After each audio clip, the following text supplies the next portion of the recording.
Okay, let's look what we have on this problem. So our main focus here, this has to do with turning a standard form equation, which is the quadratic form. We need to change this into what we call the turning point form. Okay, so now the main question is that how do we move from a standard form to turning point? How can we change this quadratic formula in that form? We can do this by completing the square. So we need to complete the square. Right, so if you don't remember how to complete the square, this lesson is going to be best for you, because by the end of this lesson, you're going to understand how to complete the square. So remember, we are given y, that is equals to 2x squared minus 4x plus 10. First thing first, make sure that you analyze the question, you understand the question. So when I analyze this, I can see that the coefficient of a is 2, and all these numbers, 2 can divide all those numbers. So I'm just going to take the 2 out as a common factor. So if we take out the 2 as a common factor, we'll be left with x squared minus 2x plus 5. So the aim here is to make the value of a to be 1, so that now we can start doing what we call completing the square. So we're just going to leave the 2 outside, because the 2 is going to be the value of that a. So far we have the value of a as 2. Then what's next? If I have this as x squared minus 2x, I need to add 2 over 2 like this. I need to add the value of b over 2 and everything squared. And whatever that we are adding, we need to also subtract it. So now what is the value of b? Is just -2, because remember, this is in the form of what? Ax squared plus bx plus c. So the value of b is that -2. So we need to add -2 over 2 and everything squared. Whatever that we are adding, we need to subtract it and say this is -2 over 2 and everything squared.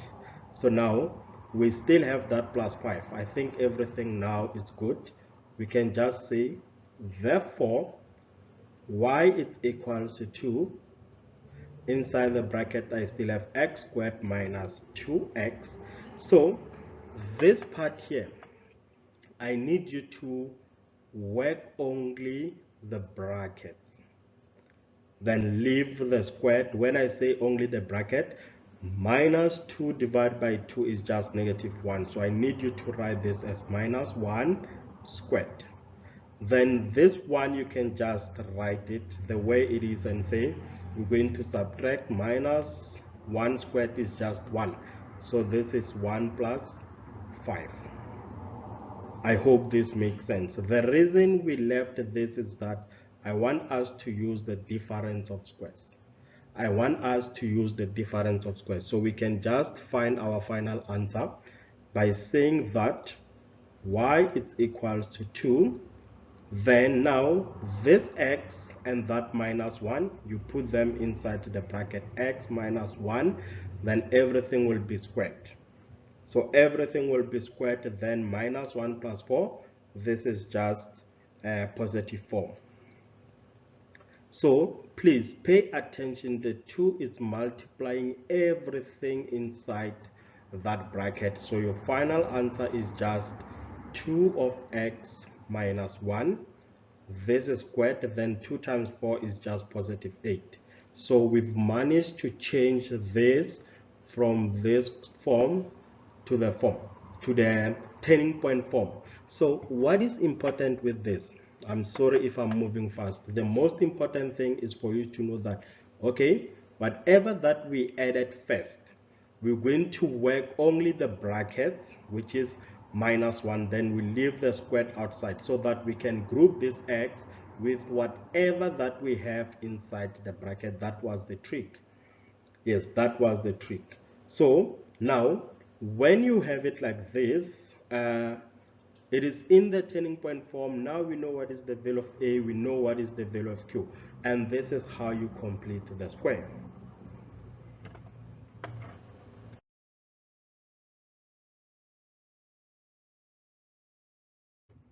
Okay, let's work on how to answer increasing and decreasing functions. Okay, to understand where it's your function increasing and where it's your function decreasing. Let's start with this question.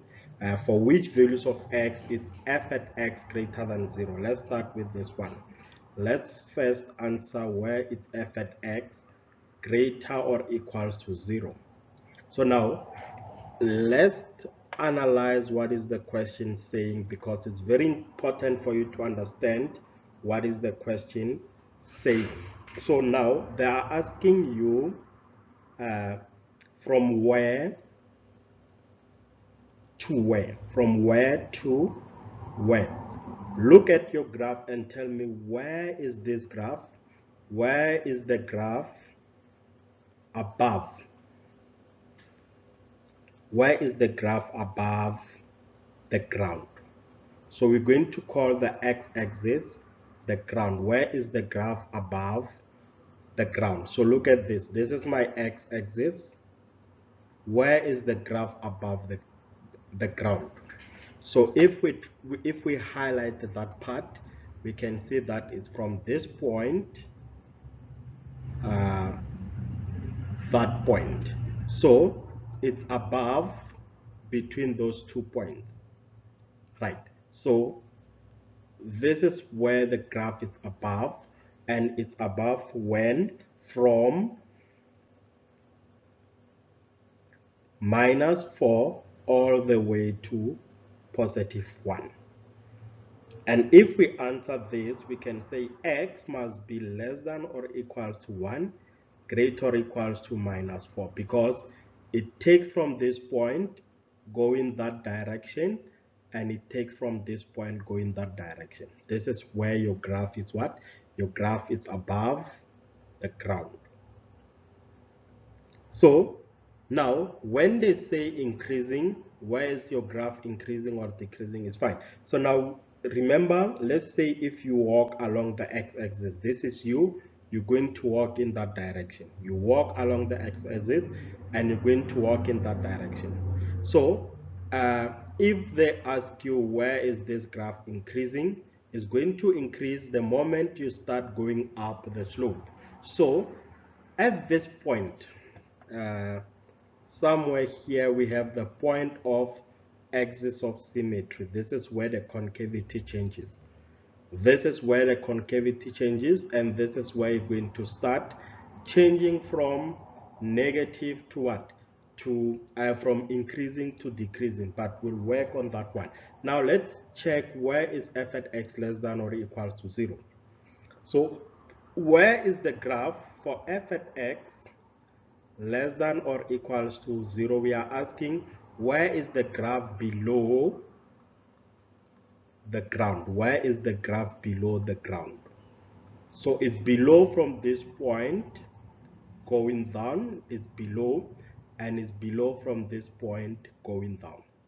So now we know we're going to take from this point going in that direction, and then we're going to take from this point going in that direction. So to answer this question, we take all the values from -infinity all up to -4. So we're going to say it's from -infinity all the way to -4, and we take all the way from that 1 to +infinity. So it's going to be 1 to +infinity. You can just write it using this interval alternatively, but now remember the 4 is included. We're going to use big brackets, and also this side, the 4, what is this? We have the one that is also included, we can use big brackets. So if we need to write this using the inequality signs, We can say x must be less than or equals to -4, or x must be greater or equal to +1. Then you've managed to answer the question. Right, so let's fix this end partner. Let's not use end, but let's write it this mathematical and say this will be or. Right, or instead of saying and, or. Yeah, then when it's like this, everything is good. You are good to go. You've managed to answer this question. These are type of questions where they will say this is 2 marks, and remember, we need to get those 2 marks. We need to get those 2 marks. We really need those 2 marks. Okay, ladies and gents, let's quickly work on this one. We need to find the equation of the following graph. So let's look at this graph. What type of graph is this? This is parabola. This is a parabola graph, and what are we given? We have the turning point and one other point. So this is my TP, and my TP is given as -1 and -8. So we're going to work on this, and then when you are given the turning point and you need to find the equation of a parabola, you need to first use the turning point formula. This is the formula that we're going to use, because when you have it like this already, you know what is the value of P and Q. So what I'm trying to say is that from this equation, we have P is to Q as your TP, your turning point, and it's already given that it's -1 and what? And -8. So we know what is the value of P, we know what is the value of Q. You can just go straight and substitute from that equation and say y is equals to a into x minus p. This is squared plus q. So let's substitute all the turning point. This is a into x. I'm going to minus, and then inside the bracket the value of p, which is -1. So if it's negative, make sure that you put it inside the bracket. Then everything is squared, and what about q? Q is -8. So I'm just going to substitute that q as -8. So what's next? We need to multiply out the negative inside that big bracket. So this can give us a into x plus 2, and this is squared, -8. So when it's like this, we need to go and check the other point that is given. So if we check what other point is given, this is the other point. So we can substitute that because it passes through the point -2 and what? And -6. Remember, when it's like this, you need to understand what is your x value and what is your y value. So on the equation where there's y, we need to substitute -6, and where there's x, you need to put -2. This is my y. I'm going to say -6 is equals to a into, where there's x, we put -2. This is squared -8. The aim now is to isolate the value of a. We are trying to find the value of a.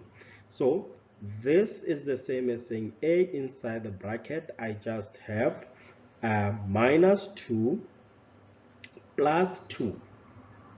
Okay, I think we made a mistake somewhere here. Look at this now. This is not +2, but this will be +1, because if we multiply out of the bracket with the negative sign, what do we get? If we multiply out the bracket, we get this times that is just +1, +1. So -2 plus 1 is just 1, and this is squared. I'm sorry, this is -1, and this is squared -8. So we still have this to be equated to -6. So anything squared is positive, which will give us positive a. It's equals to -6. I'll bring the 8 this side to be +8. Therefore, I'll have my value of a as -6 plus 8, which will give me +2. So when you have this as positive 2, you need to go back to this part here, this part of the equation. Go back to that part of the equation and substitute that value of a to write this in the form of your turning point. The value of a is 2 into x plus 1 everything squared minus 8. So this is your equation of that graph. That is your equation. So when it's like this, we can also simplify this equation and put it in a quadratic form. So it depends on the instructions from the question. If they ask you to change this in the form of y is equals to a into x minus p squared plus q, so which is that form. So if they say put this in the form of ax squared plus bx plus c, we'll have to do what? We'll have to just simplify.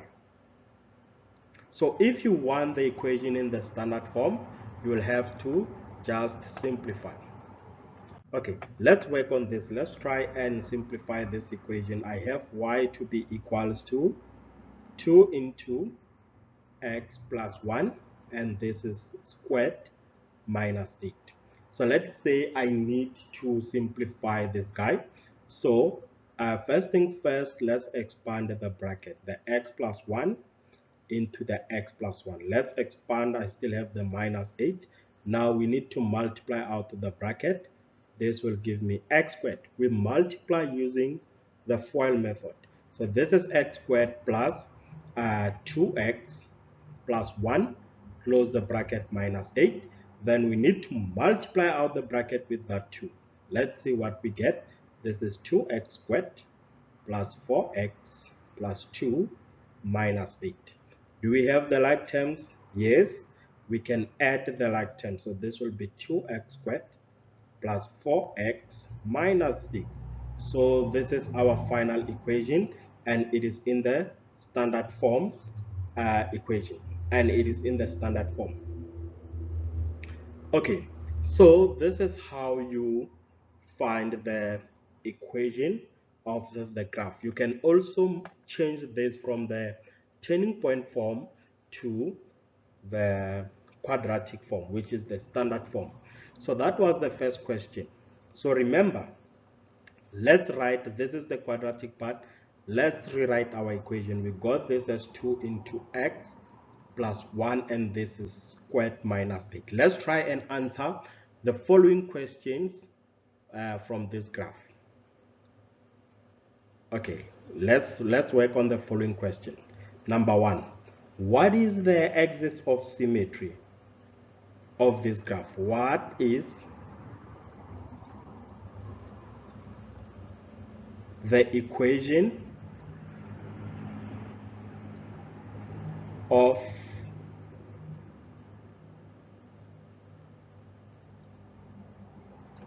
axis of symmetry? So now when they ask you about the axis of symmetry, remember that the axis of symmetry is the line that divides the graph into two equal parts. So you just take whatever that you have inside the bracket, you equate it to 0. To find the axis of symmetry, we take what we have inside the bracket, equate that to 0, then solve for x. X is equal to minus 1. So this tells you that the axis of symmetry is at x is equals to minus 1. So this was my graph. If this was my graph, I can draw my axis of symmetry there. So this axis of symmetry, it's at x, it's minus 1. Because the axis of symmetry divides the graph into two equal parts. So when it's like this, you can go ahead and find the domain of the graph. You can go and find the range of the graph, and also you can find the x-intercept of the graph. When you have it like this, you can find the domain, the x-intercept. So the second question wants you to find the domain. What will be the domain of this graph? And what will be the range? Right. So now what I need you to always remember is that the domain of, let's start with the domain. The domain, it will always be, x must be an element of real numbers. Always. It's always from negative infinity to positive infinity, because if I say this is my x-axis, and then now look at this arrow, it shows that your graph keeps going up. So it will take all the positive values and it will take all the negative x values. So my domain is going to be x must be an element of real numbers. So it's always like that, né? It doesn't change. The domain of the quadratic function, it will always be x must be an element of real numbers. What about the range? Let's talk about the range of quadratic. So I'm just gonna first talk about the value of a. Let's say a is greater than 0. Your graph will be concave up. If your graph is concave up, what I need you to understand is that in most cases, your range, it will take from that turning point going up. So what I'm trying to say, it will take all the y values from that point, your turning point. So remember, the TP, it is in the form of P and Q. Okay, so this Q is your y coordinate of the turning point. Your range, if a is greater than 0, just say y will be greater, y will be greater than what? Y will be greater or equals to that value of q, whatever the value of q you have. And if you still remember, we know what is the turning point of that graph. Let's quickly rewrite the equation. Y is equals to 2 into x plus 1 and everything squared plus, or it was minus 8.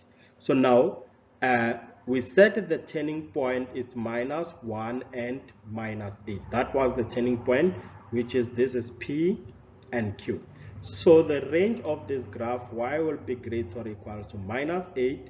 You can also write this in the form of, it starts from minus 8, but the minus 8 is included, then it takes all to positive values. So it takes all the way to positive infinity. That will be the range of the given graph. But now let's change this issue and say, how about if the value of a was less than 0? Let's say this graph was concave down. So if it was concave down, you see it's going to take from this point all the way to down. So your range will be y must be less than or equal to that value of q. It depends on what is the value of q. So when you have it like this, everything will be easy for you. And that's it. That's how we answer the quadratic equation questions.